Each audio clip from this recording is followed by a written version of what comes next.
الحمد لله رب العالمين والصلاة والسلام على سيد الأنبياء والمرسلين وعلى آله وأصحابه أجمعين. أما بعد فأعوذ بالله من الشيطان الرجيم. بسم الله الرحمن الرحيم. اهدنا الصراط المستقيم صراط الذين أنعمت عليهم غير المغضوب عليهم ولا الضالين.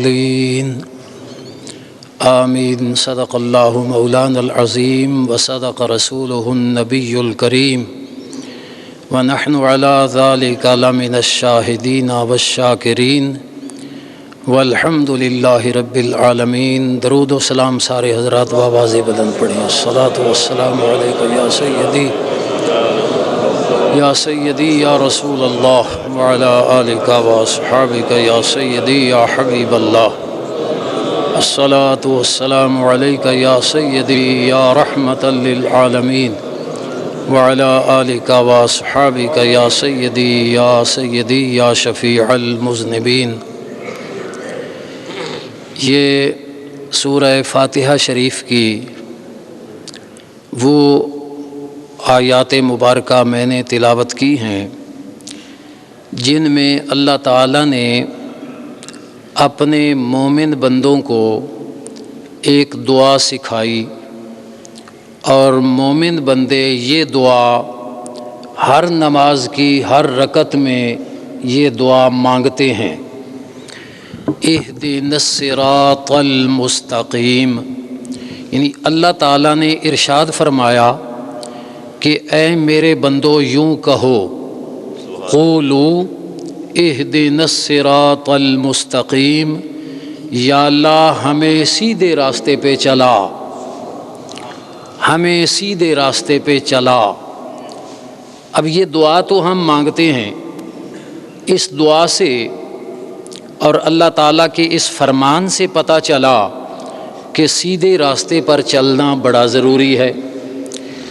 پھر دعا بھی مانگی، اور اگر اس سیدھے راستے کی تعیین ہم کرتے تو تعیین نہیں کر سکتے تھے، کیونکہ دنیا میں بڑے دعوے کرنے والے کہ ہمارا راستہ سیدھا ہے، ہمارا راستہ سیدھا ہے.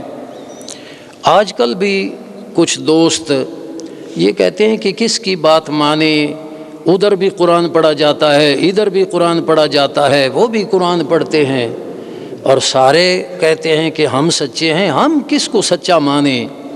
تو بھائی یہ جھگڑے کی بات نہیں ہے. اللہ تعالیٰ نے خود فیصلہ فرما دیا ہے اور سیدھا راستہ بتا دیا ہے کہ بندو مانگو سیدھا راستہ، اور یوں سیدھا راستہ مانگو، صراط الذین انعمت علیہم، یا اللہ ان لوگوں کا راستہ جن پر تیرا انعام ہوا. گویا کہ اللہ تعالیٰ نے یہ ہمیں ساتھ بتا بھی دیا کہ اگر سیدھے راستے پہ چلنا چاہتے ہو تو پھر وہ سیدھا راستہ اللہ کے ان بندوں کا راستہ ہے جن بندوں پر اللہ کا انعام ہوا ہے. اب یہ بھی ہمیں سکھایا جا سکتا تھا کہ صراط القرآن والحدیث، قرآن اور حدیث کا راستہ سیدھا راستہ، اور حقیقت بھی ہے کہ قرآن اور حدیث کا راستہ یہ سیدھا راستہ ہے. لیکن ہمیں اللہ تعالیٰ نے قرآن اور حدیث کا راستہ یہ نہیں فرمایا، بلکہ صراط الذین انعمت علیہم. کیوں کہ قرآن ہے عربی میں، اور اس عربی کو سمجھنے کے لیے عربی خود عاجز ہیں. عربی کو سمجھنے کے لیے عربی خود عاجز ہیں.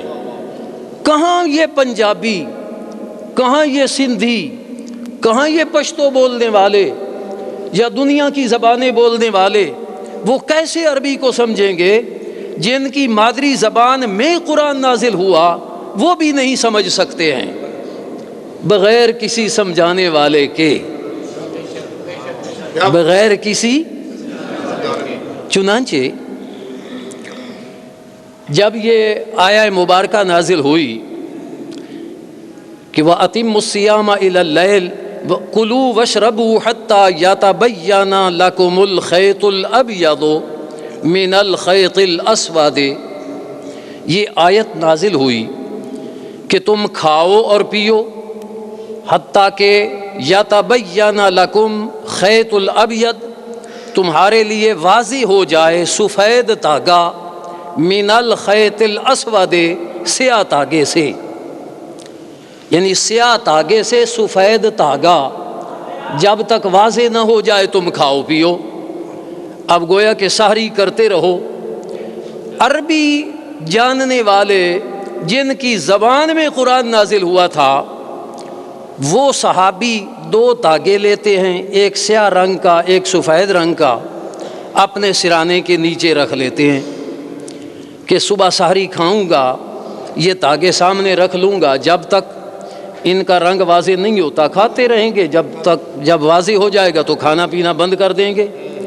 صبح رسول اللہ علیہ السلام کی بارگاہ میں عرض کی حضور میں نے دو دھاگے رکھ لیے تھے اپنے سرانے کے نیچے۔ فرمایا اچھا اگر خیط الابید اور خیط الاسود تیرے سرانے کے نیچے آ گئے تو پھر تو تیرا سرانہ بڑا لمبا ہوا۔ حضور نے خوش طبی فرمائی پھر تو تیرا سرانہ بڑا لمبا ہوا۔ پھر فرمایا کہ خیط ابید اور خیط اسود سے یہ دھاگے مراد نہیں ہے، بلکہ خیط ابید سے مراد فجر کی سفیدی ہے اور خیط اسود سے مراد رات کی سیاہی ہے۔ اب اس عربی کو قرآن کی سمجھ اس وقت آئی کہ جب رسول اللہ علیہ السلام نے سمجھایا۔ ہمیں اس لیے فرمایا صراط الذین انعمت علیہم، کہ تم وہ راستہ مانگو جو اللہ کے انعام یافتہ بندوں کا راستہ ہے، کیونکہ قرآن اور حدیث کو تم نہیں سمجھ سکو گے، قرآن و حدیث کو سمجھیں گے اللہ کے انعام یافتہ بندے، اور انعام یافتہ کے پیچھے چل پڑنا تم بھی قرآن پر عمل کر لو گے۔ انہی اللہ کے انعام یافتہ بندوں میں سے امام اہل سنت امام احمد رضا فاضل بریلوی رحمۃ اللہ تعالی علیہ، یہ انہی انعام یافتہ بندوں میں سے۔ امام اعظم ابو حنیفہ رحمۃ اللہ تعالی علیہ انہی انعام یافتہ بندوں میں سے ہیں جن پر اللہ تعالیٰ کا انعام ہوا۔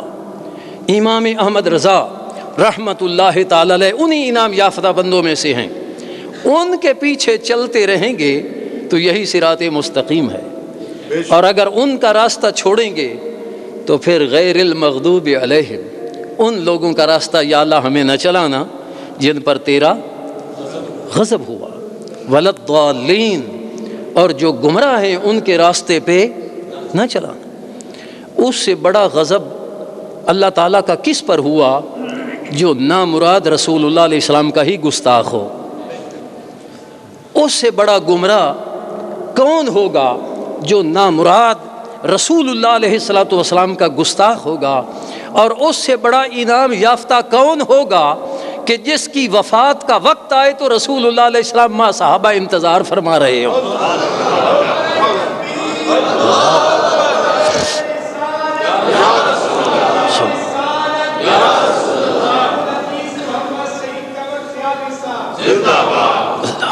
اس سے بڑا انعام یافتہ کون ہوگا کہ اس کا وصال پاک کا وقت ہو اور رسول اللہ علیہ السلام صحابہ کے ساتھ انتظار فرما رہے ہوں؟ حضور کس کی انتظار ہے؟ فرمایا احمد رضا کی انتظار کر رہے ہیں۔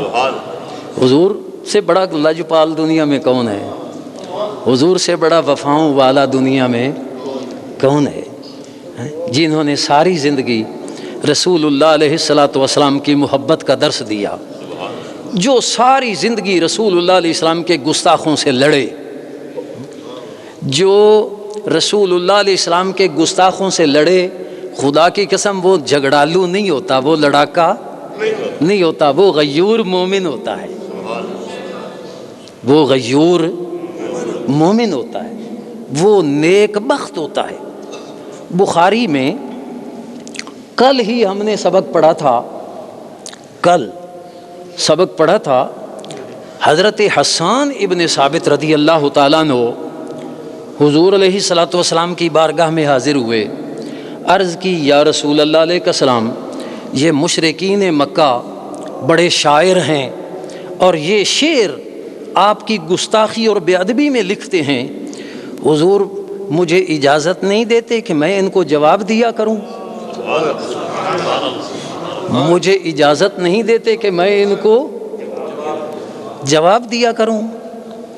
رسول پاک علیہ السلام نے فرمایا کہ حسان یہ میرے رشتہ دار ہیں، میرا نسب اوپر جا کر ان سے مل جاتا ہے اور میں پسند نہیں کرتا کہ میرے نسب کو گالی دی جائے۔ آج جو بے ایمان بھونکتے ہیں نا، جو کہتے ہیں حضور کے والدین معاذ اللہ وہ مومن نہیں تھے، وہ دوزخی ہیں، بکواس کرتے ہیں۔ امام بخاری علیہ الرحمہ نے اس حدیث کو جس باب میں ذکر کیا ہے وہ باب بھی یہ ہے کہ جس نے اپنے نسب کو گالی پسند نہ کی، جس نے اپنے نسب کے لیے گالی پسند نہ کی۔ اور اس میں حضور علیہ الصلوۃ والسلام کی یہ حدیث کہ رسول پاک علیہ الصلوۃ والسلام نے اپنے نسب کو گالی پسند نہیں فرمائی۔ تو حسان کا بے تاب ہونا، بے چین ہونا کہ حضور مجھے اجازت دیجئے میں بھی ان کے جواب میں لکھوں، یہ کیا تھا؟ معلوم ہوا کہ حضرت حسان ابن ثابت رضی اللہ تعالیٰ عنہ کو گستاخان رسول پہ بڑا غصہ تھا۔ وہ چاہتے تھے کہ گستاخان رسول کو گستاخی کا جواب دوں۔ تو جب رسول اللہ علیہ الصلوۃ والسلام نے یہ فرمایا کہ حسان میرا نسب ان سے ملتا جلتا ہے، میں نہیں پسند کرتا کہ میرے نسب کو گالی دی جائے، تو حسان کہتے ہیں حضور میں آپ کے نسب کو ایسے نکال لوں گا جیسے آٹے سے بال نکال لیا جاتا ہے۔ میں ان کے چھکے چھڑا دوں گا اور آپ کی بے ادبی اور گستاخی اور آپ کے بزرگوں کی بے ادبی اور گستاخی نہیں ہونے پائے گی۔ تو رسول پاک علیہ الصلوۃ والسلام نے اجازت دی اور صرف اجازت نہیں دی، جب حضرت حسان ابن ثابت رضی اللہ تعالیٰ عنہ گستاخان رسول کو جواب دیتے تھے اور ان کی مذمت کرتے تھے تو رسول اللہ علیہ السلام دعا مانگتے تھے، اللہم ایدہ بروح القدس، یا اللہ جبریل کو اس کا مددگار بنا دے۔ اور جو رسول اللہ علیہ الصلوۃ والسلام کے گستاخوں کو جواب دینے والا ہو، آج ہم نے تو ہم میں سے اکثر نے تو ہندوستان دیکھا ہی نہیں ہے۔ جب ہندوستان نہیں دیکھا تو ہندوستان کا شہر بریلی کب دیکھا؟ امام اہل سنت اعلی حضرت فاضل بریلوی کو تو زیارت ہی نہیں کی ہے۔ کیوں محبت ان سے کرتے ہیں؟ ان سے کیوں پیار کرتے ہیں؟ حضرت حسان بن ثابت رضی اللہ تعالی عنہ وہ ان لوگوں میں سے تھے جب ام المومنین عائشہ صدیقہ رضی اللہ تعالی عنہا پر منافقوں نے بہتان لگایا تو کچھ مومن بھی غلط فہمی کا شکار ہو گئے اور اس کو بات کو مان کر آگے کرنے لگے، تو ان میں حضرت حسان بھی تھے۔ اور جس خاتون پر بہتان لگایا جائے وہ خاتون مرتے تک بہتان لگانے والوں کو معاف کر دیتی ہے؟ نہیں کرتی۔ تو حضرت حسان بھی ان لوگوں میں سے تھے جو اس غلط فہمی کا شکار ہوئے۔ حضرت عائشہ صدیقہ ام المومنین رضی اللہ تعالیٰ عنہ کا بھانجا حضرت عروہ بن زبیر رضی اللہ تعالیٰ عنہ، وہ اپنی خالہ کے پاس حضرت حسان کا ذکر کسی طرح کیا اور ذکر کیا ان کا توہین آمیز لہجے میں، اور توہین آمیز لہجے میں انہوں نے تو ذکر اس لیے کیا ہوگا کہ میری خالہ خوش ہوں گی کہ مجھ پر بہتان لگانے والے کا ذکر ایسے غیظ و غضب کے اظہار میں کیا ہے، وہ تو خوش کرنا چاہتے ہوں گے۔ لیکن ام المومنین فرمانے لگی کہ اے عروہ، حسان کو گالیاں نہ دینا، حسان کی بے ادبی نہ کرنا۔ کیوں؟ وہ رسول اللہ علیہ السلام کے گستاخوں کو جواب دیا کرتا تھا۔ وہ یہ بخاری میں موجود ہے۔ وہ رسول اللہ علیہ الصلوۃ والسلام کے گستاخوں کو گویا کہ ام المومنین عائشہ صدیقہ کو اپنے بہتان کا غصہ پیچھے چلا گیا.